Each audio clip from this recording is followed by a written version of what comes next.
kitwebaza Katonda olw'abakadde baffe Paasita Robert ne Jesca Kayanja olwa opportunity gye bawadde eggwanga kuno okusoma kwa Mobile Bible College tukumazemu kati emyaka gigenda 4 twakatikkira abasumba n'abaweereza abawera ddala 15,000 tulina abayizi abatikkiddwa 308 tutikkidde abasumba n'abaweereza 12,124 abavudde mu bitundu ebyenjawulo eby'eggwanga. Twakivumbula nti abantu bafe abali mu makanisa beetaaga okubangulwa, beetaaga okuweebwa amaanyi, naye nga tetulina bonna tebajja kuvaayo bajje bamale wano emyezi 3 nga basoma. Balina obuvunaanyizibwa, balina bafumbo, balina amakanisa, balina okubeerayo. Transport nga nayo nzibu.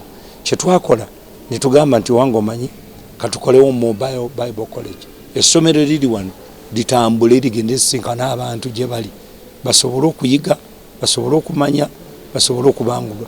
Bonna mu ggwanga babe nga bayiga ekintu kimu. Kati ekyo kigenze nnyo okulaba ne graduations ebyanaze emabega ng'olaba abe Masindi bazze, abe Kagadi bazze, abanaffe tugenze gye bali bagenda nga basoma bwe batyo.